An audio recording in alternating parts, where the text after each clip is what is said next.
Did you know that the space you live in after 70 can quietly shape the way you think, feel, and even age? Most seniors never realize that their home is not just a shelter, it's a mirror of their mind. The colors on the walls, the light that enters the room, the clutter that builds up, even the sounds that echo in the background. These things slowly shape your emotions, memory, and sense of peace. In fact, psychologists call this the environmental mind loop. It means your home affects your mental state, and your mental state in turn affects how you treat your home. When your surroundings are calm and full of light, you feel hopeful. When your home is dark, messy, or lonely, your mind begins to mirror that energy. In this video, we'll explore 5 powerful ways your home shapes your mind after 70, and how small changes in your surroundings can completely transform the way you think and feel every day. Stay until the end, because you'll discover how your home can become your greatest ally in aging well, helping you stay sharp, joyful, and deeply at peace within yourself. Now let's get started. Number 1, the light in your home and your emotional state. Light is one of the most powerful forces shaping your mind after 70, yet most seniors never think twice about it. The light around you determines how your brain functions, how you sleep, how your mood shifts, and even how your memory works. When your home is filled with soft, natural light, your brain produces serotonin, the chemical that lifts your mood and energy. But when you live in dim or poorly lit spaces, your brain begins producing more melatonin, which makes you feel tired, withdrawn, and even sad without knowing why. That's why researchers often say that lighting is emotional architecture. It literally builds the emotional landscape of your day. Think about the difference between sitting near a sunny window versus a dark hallway. One fills you with warmth and optimism, the other makes you want to do nothing. Over time, this contrast becomes your mind's default state. Many older adults unintentionally live in light-starved environments, curtains drawn, blinds closed, small lamps instead of daylight. They believe it's about comfort or privacy, but in truth, they're training their minds to accept dullness. A dark home quietly teaches your brain that life outside is closing in, that you're shrinking into isolation. Yet the opposite is true. The more you let light in, the more alive you feel. There's a remarkable story about a 79-year-old man named George, who lived alone for years in a shadowed house filled with closed blinds. He said he felt old all the time. One morning, on a doctor's suggestion, he opened every curtain and moved his breakfast table near the window. Within weeks, he noticed his energy rise, his sleep improve, and even his sense of humor return. He didn't change his life, he simply let light reach him again. So when you think about your home after 70, remember, the light you live in becomes the light inside you. If your surroundings are bright, your thoughts will be too. When you wake up tomorrow, don't just turn on a lamp, turn on your life. Number 2, the clutter in your space and the clutter in your mind. Clutter is not just a pile of objects, it's a map of your mental state. Every piece of paper, every unused item, every corner filled with, "I'll deal with it later," silently speaks to your brain, creating noise, confusion, and stress. After 70, this connection between your surroundings and your state of mind becomes even stronger. Why? Because as we age, our brains process sensory information more slowly. That means your environment's visual chaos can easily overwhelm your focus and drain your energy without you realizing it. Think about how you feel when you walk into a messy room. Your eyes jump from one object to another. Your brain tries to make sense of it, and before long, you feel tired or irritated. On the other hand, when you enter a clean, organized space, your breathing slows, your thoughts settle, and you can actually feel yourself relax. The space didn't just change, you did. Many older adults keep clutter not because they need the things, but because those things carry memories. A closet full of clothes that no longer fit, drawers full of old letters, or stacks of magazines that haven't been opened in years. All of them act like emotional anchors, tying you to the past. But holding on to too much history can keep you from fully living in the present. Your mind needs room to breathe, and so does your home. A woman named Helen, 82, once told me she had been avoiding her attic for years. It was full of boxes from her late husband's workshop. One day, she decided to go through them. She said she cried, laughed, and even talked to him as she sorted. By the end of the week, she donated most of it and kept only a few special pieces. She said, "My attic looks lighter, but so do I." That's the secret. You can't control time, but you can control what surrounds you. Start small, a single drawer, a shelf, a corner. Touch each item and ask, does this bring me peace or burden? If it burdens you, let it go. The process might be emotional, but the freedom that follows is worth it. Clutter doesn't just crowd your home, it crowds your heart. And when you clear it, you create space for new joy, new ideas, and new energy to enter. A tidy home is not just clean, it's healing. If you're still watching this video and finding these insights valuable, please comment number 2 below to let me know you're here. And if you haven't subscribed yet, I recommend you subscribe and turn on the bell so you don't miss any videos. Your support helps us continue creating good content to inform and inspire you. Now let's move forward. Number 3, the silence and sound around you. Silence can be peaceful, but too much of it can quietly damage your spirit. After 70, many people underestimate how deeply sound, or the lack of it, affects their mental and emotional health. A home filled with constant silence can start to feel hollow, and that emptiness can feed loneliness, anxiety, and even mild depression.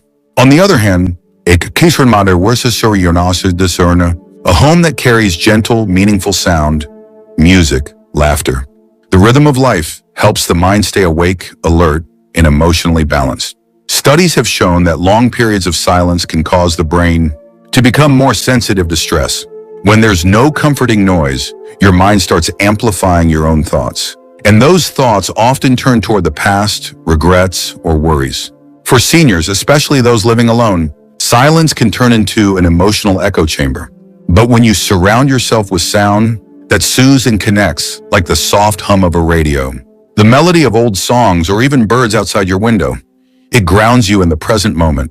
Sound doesn't just fill a room, it fills your sense of belonging. Many seniors unconsciously stop listening to music or talking aloud. When they're alone, they move through their homes in quiet routines, unaware that their brains are slowly losing stimulation. But when you reintroduce sound, music, stories, voices, you reignite pathways in your mind that keep memory and emotion alive. Music in particular activates areas of the brain linked to joy and nostalgia, reminding you that your life has always had rhythm. You don't have to blast the television all day or force background noise. Instead, create a sound environment that feels alive but peaceful. Choose one song every morning that lifts your heart. Open the window to hear the world outside. Call a friend and let real conversation echo through your walls. Even talking to yourself while you cook or read can help you feel less isolated. The goal isn't just to make noise. It's to remind your brain that you are still connected to life. I once met a retired teacher named Robert, who told me his house had become so silent after his wife passed that it sounded like grief. One day, his daughter gifted him a small speaker. He began playing the jazz records they used to dance to together. Within weeks, he said his mornings felt lighter. He began talking to neighbors again. He told me the house feels like it's breathing again. That's the beauty of sound. It breathes life back into space. It reminds you that the world is still moving, and you are part of it. Silence may seem peaceful, but it should never be your only companion. Fill your home with sound that feeds your soul, and your mind will never feel truly alone again. Number 4, the arrangement of your space and your sense of control. The way your furniture, decorations, and objects are arranged inside your home says more about your mind than you might imagine. After 70, one of the most important psychological needs is the feeling of control, the quiet assurance that you still have influence over your surroundings. When your space is arranged with care, order, and purpose, your brain receives a simple but powerful message: I am capable. I still have direction. But when your home feels chaotic, cramped, or hard to move through, your mind begins to interpret it as a loss of autonomy, which can slowly chip away at confidence and motivation. Researchers in environmental psychology have long observed that seniors who personalize and organize their homes tend to experience less cognitive decline and fewer symptoms of depression. It's not about perfection, it's about participation. When you make even small choices about where things belong or how your space feels, your brain stays active. Every decision, from where to place your chair to how to display your memories, strengthens neural pathways associated with reasoning and problem solving. Your home layout also affects your movement, which directly impacts brain health. Many seniors unknowingly arrange their homes in ways that discourage motion, heavy furniture, blocking pathways, cluttered walkways, objects placed too far to reach easily. This reduces mobility, and reduced mobility slowly reduces mental stimulation. But a space designed to invite motion keeps your body and mind working together in harmony. You can start by simplifying your paths. Make sure you can move freely from one area to another without obstacles. Create islands of purpose throughout your home. A cozy reading corner near a window can become your daily retreat. A small table by the door with fresh flowers can serve as a gentle reminder that each day begins anew. These are not just aesthetic choices. They are acts of self-expression that reinforce your independence. There's a quiet but meaningful psychological principle at play here called environmental mastery. It refers to your ability to manage your surroundings to support your goals. As you age, regaining mastery through intentional design has enormous effects on your mood and mental clarity.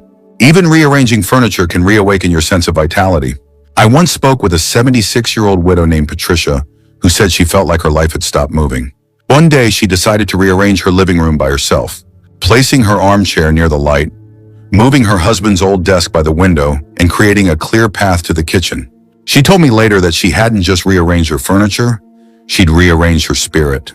It's easy to overlook how space shapes emotion.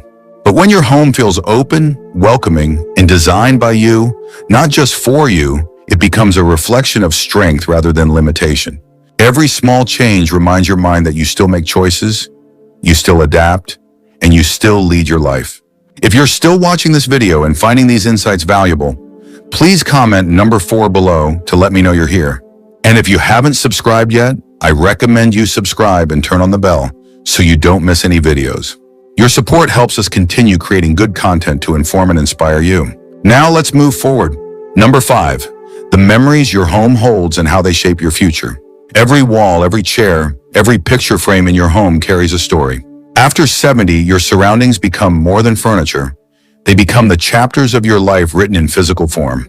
But here's what most seniors overlook. The way you interact with those memories determines whether they lift you up or quietly hold you down. When you walk through your home, what do you feel? Comfort or melancholy? Pride or loss? Your brain responds emotionally to your environment, even when you don't notice.